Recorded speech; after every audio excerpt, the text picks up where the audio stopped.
সংক্ষিপ্ত সিলেবাসের আলোকে 2023 সালের এসএসসি পরীক্ষায় কমন উপযোগী গণিত সাজেশনের 6 নম্বর ভিডিওতে সবাইকে স্বাগত জানাচ্ছি। এর পূর্বে আমরা 5টি সৃজনশীল প্রশ্ন সমাধান করেছি 5 নম্বর ভিডিও পর্যন্ত।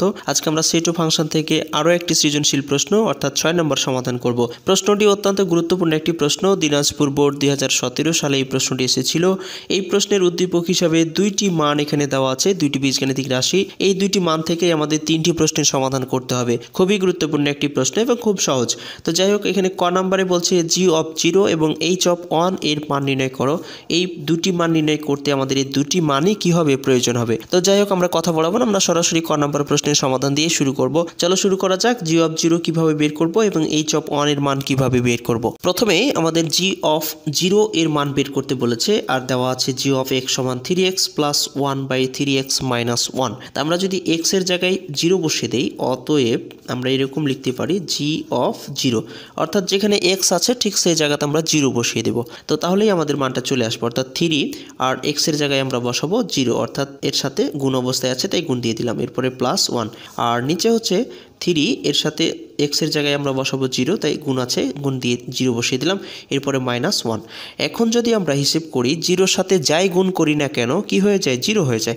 এরপরে +1 আর নিচে কি, এটাও একই অবস্থা, 0 - 1। তো এখন আমরা যদি এটাকে কাটাকাটি করতে চাই তাহলে আমরা দেখতে পাচ্ছি উপরে 1 নিচে 1 কেটে যাবে, তাহলে এখানে কি থাকছে, -1। তো এখানে g(0) সমান আমরা পেয়ে গেলাম -1। ঠিক এইভাবে মানগুলো বের করে নিতে হবে। এরপরে যেহেতু আরও একটি মান আমাদের বের করতে বলেছে, h(1) এর মান নির্ণয় করতে বলেছে আর h(t) সমান আমাদের একটি মান দেওয়া আছে। সুতরাং আমরা এখন প্রথমে লিখব, দেওয়া আছে h(t) সমান আমাদের মান দেওয়া আছে t⁴ + t² + 1 আর নিচে দেওয়া আছে আমাদের t²। তো আমাদের মান নির্ণয় করতে বলেছে h(1) এর। তো আমরা এখন t এর জায়গায় বসিয়ে দেব 1। তো h(1) যেহেতু 1 এর মান বের করতে বলেছে, যেখানে যেখানে t আছে ঠিক সেই জায়গাতে আমরা কি করব, 1 বসিয়ে দেব। তো এখানে t⁴ আছে, তাহলে t এর জায়গায় আমরা বসিয়ে দিচ্ছি 1 এর উপরে ⁴ এরপরে +1 এর উপরে স্কয়ার দিয়ে দিব, এরপরে +1। আমরা যেখানে যেখানে t ছিল সেখানে আমরা কি বসালাম, 1 বসালাম। 1 এর উপরে কি হবে, স্কয়ার, আমরা স্কয়ার দিয়ে দিলাম। এখন যদি আমরা হিসাব করতে চাই 1 এর উপরে পাওয়ার হিসাবে যাই থাকুক না কেন কি হয়ে যায়, 1 হয়ে যায়। এরপরে এটা স্কয়ার আছে তাও 1 হয়ে যাবে, আবার এটাও 1 হয়ে যাবে আর নিচে 1। তো এখন যদি আবার হিসাব করতে চাই তাহলে উপরে 3টা 1 যোগ অবস্থায় আছে, তাহলে 3 আর নিচে হচ্ছে 1। নিচে 1 লিখলেও হয়, না লিখলেও হয়, তো না লেখাই সবচেয়ে বেশি ভালো। তাই আমরা এখন h(1) সমান কত পেলাম, 3 পেয়ে গেলাম। অতএব আমরা এখানে লিখতে পারি h(1) সমান হচ্ছে 3। এই হলো আমাদের আনসার। খ নম্বর প্রশ্নে দেখতে পাচ্ছি g(1/x + 1/g(1/x - 1) এর মান নির্ণয় করতে বলেছে আর এখানে আমাদের g(x) সমান একটি মান এখানে দেওয়া আছে। এই মানটা থেকেই মূলত আমাদের এই মানটির মান নির্ণয় করে নিয়ে আসতে হবে। চলো শুরু করি। উদ্দীপকে আমাদের দেওয়া আছে g(x) = 3x + 1/3x - 1। আমাদের এখানে এরকম এইটার মান নির্ণয় করতে বলছে। তো যদি আমরা এখন x এর জায়গায় 1/x বসিয়ে দিই তাহলে এরকম একটি আকৃতি চলে আসবে। তাই প্রথমেই আমরা একটা কাজ করে নেব, যে অতএব আমরা g(x) এর জায়গায় বসাবো 1/x। যেখানে যেখানে x আছে ঠিক সেই জায়গাতে আমরা 1/x-টা বসিয়ে দেব। এখানে 3 গুণ অবস্থায় আছে থাক, x এর জায়গায় আমরা বসাবো 1/x, তাই 1/x। এরপরে +1। এরপরে নিচেও একই অবস্থা করব, যে 3 গুণ অবস্থায় আছে, x এর জায়গায় আমরা বসাচ্ছি 1/x, এরপরে -1। এরপরে আমরা গুণ করে নেব। 3 যেহেতু নিচে কিছু নাই তাই উপরের সংখ্যা, তাই উপরের 1 এর সাথে গুণ হয়ে যাবে, অর্থাৎ 3/x, এরপরে +1 আর নিচেও একই অবস্থা 3/x, এরপরে -1। এটাকে আমরা লসাগু করে নিতে পারি। যদি আমরা লসাগু করে নিই তাহলে পরের লসাগু হবে x, লসাগু দিয়ে x কে x দিয়ে ভাগ করলে 1 আবার 3 এর সাথে গুণ করলে 3ই হবে।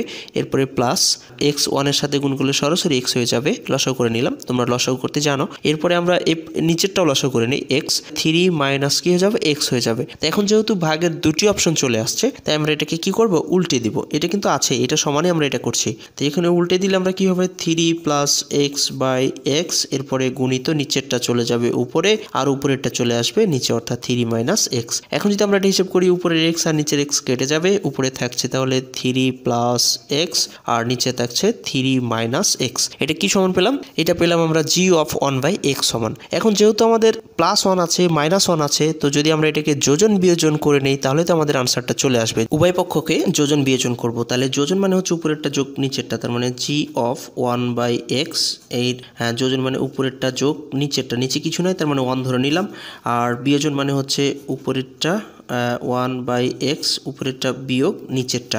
উভয় পক্ষকে যেহেতু যোজন বিয়োজন করছি আর এটা সমান যেহেতু আমরা এই মানটা পেয়েছি তাই এটাকেও আমরা যোজন বিয়োজন করব। তাহলে যোজন মানে হচ্ছে উপরেরটা যোগ নিচেরটা, নিচে আছে 3x, যোজন মানে যোগ, নিচেরটা 3 - x।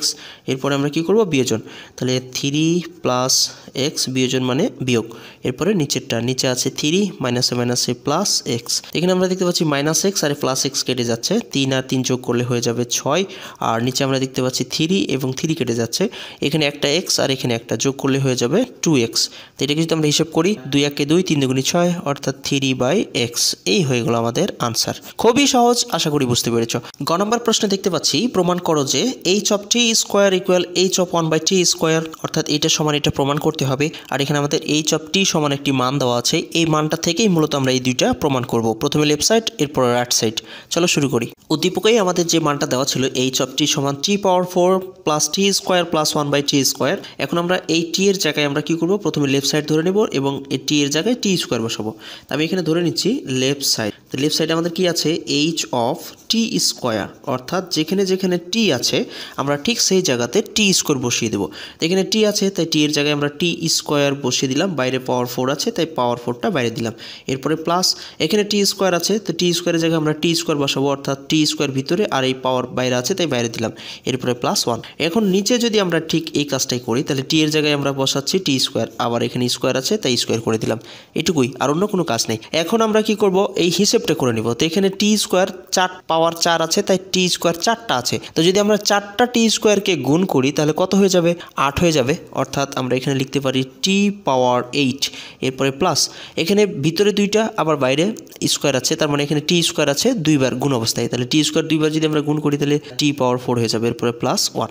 আর নিচে যদি আমরা হিসাব করতে চাই আবার এটাও t⁴ কি হয়ে যাবে, 4 হয়ে যাবে। জাস্ট আমাদের কাজ শেষ। এরপরে আমরা এখন রাইট সাইডের কাজটা করব, এটুকুই আমাদের কাজ। এখন যদি আমরা রাইট সাইড করি তাহলে আবার আমাদের এটা লিখতে হবে, কারণ যেহেতু আমরা t এর জায়গায় 1/t² বসাবো সেজন্য h(t) সমান দেওয়া আছে t⁴, এরপরে প্লাস t² + 1 আর নিচে আছে t²। এখন আমরা রাইট সাইড করব, তাই রাইট সাইড সমান আমরা এখন যেখানে যেখানে t আছে সেখানে 1/t² বসিয়ে দেবো। যেহেতু রাইট সাইডে আমাদের h(1/t) আছে, 1/t² আছে, এই মানটা আমাদের বসাতে হবে। তো এখানে t আছে তাই t এর জায়গায় আমরা বসাবো 1/t², এটা হলো 1 আর নিচে হচ্ছে t², আবার বাইরে পাওয়ার 4 আছে তাই পাওয়ার 4 করলাম। এরপরে প্লাস t এর জায়গায় আমরা বসাচ্ছি 1/t², তাহলে 1/t², আবার বাইরে আছে স্কোয়ার দিয়ে দিলাম। এরপরে +1, এরপর নিচেও একই অবস্থা, t এর জায়গায় আমরা বসাচ্ছি t², আবার বাইরে স্কোয়ার আছে। এখন আমরা এটাকে হিসেব করব। তো যদি আমরা হিসেব করি তাহলে এই 1 এর উপরে পাওয়ার 4 আছে, 1 এর উপর পাওয়ার 4 থাকলে 1ই হয়, আর t² এর উপর পাওয়ার 4 তার মানে t⁴। এরপরে প্লাস 1 এর উপর স্কোয়ার থাকলে 1 আর t এর স্কোয়ার আবার বাইরে স্কোয়ার t⁴ হয়ে যাবে। এরপরে +1, এরপরে নিচে আমরা দেখতে পাচ্ছি 1/t⁴ হয়ে যাবে। এখন উপরে যেহেতু ভগ্নাংশ আকার চলে আসছে তাই আমরা উপরে লসাগু করে নেব। তো যদি উপরে লসাগু করি তাহলে উপরে লসাগু হবে t⁴। তাহলে এবার লসাগুকে হর দ্বারা ভাগ, t⁴ কে t⁴ দিয়ে ভাগ করলে তো 1 থাকবে, 1 আবার 1 এর সাথে গুণ করলে একই হবে। এরপরে প্লাস t⁴ দিয়ে 8 কে ভাগ করলে আরও 4টা থাকবে, 4টা আবার t1 এর সাথে গুণ করলে 4টা হবে। এরপরে প্লাস এখানে যেহেতু হর নেই তাই সরাসরি t⁴ অর্থাৎ লসাগু দিয়ে গুণ হয়ে যাবে, তার মানে t⁴। নিচে যা আছে তাই, অর্থাৎ t1/t⁴। তো এখন ভাগের যেহেতু দুটি অপশন চলে আসছে তাই আমরা এটাকে উল্টে নেব। t⁴টাকে সামনে লিখলাম, এরপরে t⁴টাকে তারপরে, এরপরে +1 আর নিচে আছে t⁴। এখন গুণিত, এটা উপরের সংখ্যা, নিচেরটা চলে যাবে উপরে আর উপরেরটা চলে আসবে নিচে, অর্থাৎ t⁴ চলে যাবে উপরে আর 1 চলে আসবে নিচে, তাই 1 আর নিচে লেখার দরকার নেই। এখন যদি আমরা এটাকে হিসেব করতে চাই তাহলে এটা t⁴ উপরের সংখ্যা, পাওয়ার 4 উপরের সংখ্যা আর t⁴ নিচের সংখ্যা, তাহলে এখানে 4টা যদি 8টা থেকে বাদ দিয়ে দিই আরও 4টা থাকছে, অর্থাৎ এখানে t⁴ + t⁴ + 1/t⁴। এই তো আমাদের মিলে গেছে, দুই পক্ষের মান একই পেয়েছি, তাই আমরা এখানে লিখতে পারি যে লেফট সাইড সমান রাইট সাইড, প্রুভ দ্যাট, যেহেতু প্রমাণ করতে বলেছে প্রুভ দ্যাট। এই হয়ে গেল আমাদের আনসার। আশা করি বুঝতে পেরেছো। শেষ পর্যন্ত সাথে থাকার জন্য অসংখ্য ধন্যবাদ জানাচ্ছি। যদি ফেসবুক থেকে দেখে থাকো তাহলে ফলো করে দিবে, আর ইউটিউব থেকে দেখে থাকলে চ্যানেলটিকে সাবস্ক্রাইব করে পাশে থাকা বেল আইকনটি বাজিয়ে দিয়ে ভিডিওটি সবার মাঝে শেয়ার করবে। এই প্রত্যাশায় আপাতত আজকে এখানে বিদায় চাইছি। দিনটি সবার ভালো কাটুক, দেখা হবে পরের ভিডিওতে।